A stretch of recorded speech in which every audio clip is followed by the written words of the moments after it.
What is up, dance fam? Today's video is going to be based on how to get more gigs. This is going to be a long video. I'm pretty much going to be going through everything that I've gone through within trying to obtain jobs and ways on how I network those things. So yeah, if you're interested, keep watching. First, I think it'd be helpful to kind of explain my background. So I am a graduate of visual communications and business administration, and with those two areas of study and industry work, it's pretty much given me all the tools that I needed to be able to present myself in a professional way to companies.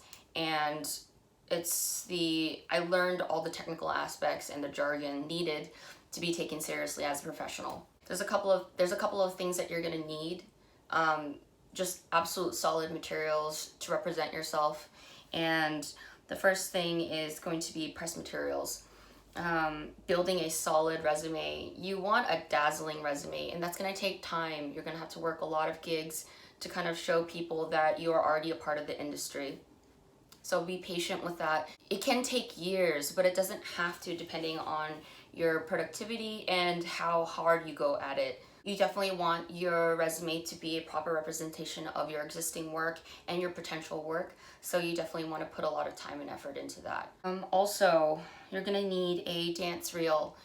Dance reels can be comprised of home videos, as long as they look clean, a nice clean background. You have a basic standard form of attire, which is going to be just classic black sports bra, black boy shorts, and black shoes, generally heels. While you can do those for the start, hopefully by this time you have enough video footage to be able to compile into a dance reel. If not, you can always do them yourself. As you know, I love recording the way that I dance because it helps me grow. I'm able to kind of like monitor what I want to tweak, what I want to get better at, what lines I want to clean up, what toe I want to point. So there's a lot more comfort and freedom in being able to make those videos yourself. But if you have a videographer on lock, definitely utilize their help. It's always easier with two people. Coming from a visual communications background, I've had the blessing of being able to learn graphic design, illustration, some 3D rendering, human relations, public relations, and multimedia. So I come from a background where I'm able to make digital content, and just because I went to school shouldn't really stop anyone, because with the gift of YouTube University, as I like to call it, you can learn anything that you want to, and it's really not too difficult, especially if you have the eye.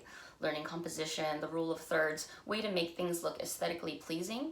So most of us that are dancers kind of already naturally have that. It does require a bit of technical aspect into it, but that's another thing that I've just always been more adept to. I love new technology. I love learning new things. So yeah, if you change your perspective on it, I hope that it can unlock something new and to empower you and to just kind of brandish your traits. You also need a good cover letter. That's something that's going to be the business administration side. You want to present your company and your talent and your skills and be very warm, be very patient, be very positive, and kind of having that energy where, as the reader, as the person who's hiring, if you read that cover letter, would you hire yourself? Those are really good questions to think about. An offer I'd like to extend to you as young budding dancers, or maybe a professional that's just trying to refresh and rebrand your look.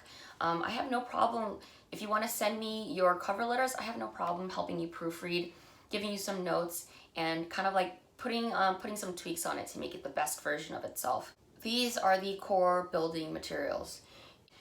If you are at the point of your career where you already have a lot of dancers that are in your corner, you already have your roster set. So that's going to be really useful once you do get these gigs.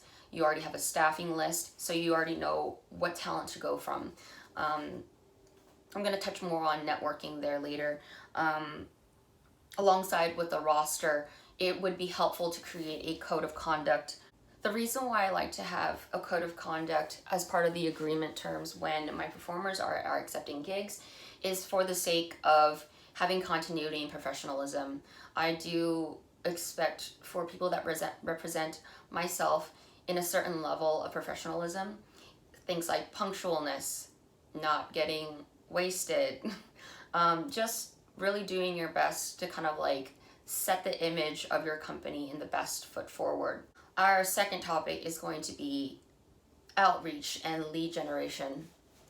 With outreach and lead generation, if it can, I'm just going to tell you from my personal experience, it can be very soul-sucking and very disheartening.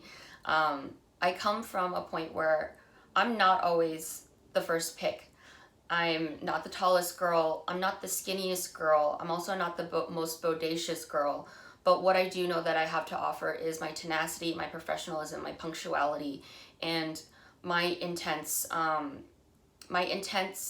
standard of quality. I believe that that's the reason why I've been able to survive for so long as a non-denominational dancer, even dancing for rival teams, just because I'm a standalone and I don't get caught in the gossip and the beef. That's a huge factor on being able to make sure that you can move freely and work wherever you want to, because you're not instantly tied to one certain group. There's a lot of power in that. Gossiping happens in all work situations, but if you have any sort of ability to kind of like stray away from that, I highly suggest that you don't involve yourself into that type of energy. Touching back on outreach and lead generation, as I said, yeah, I'm not everyone's first pick, and it's taken me years to be given chances by some companies.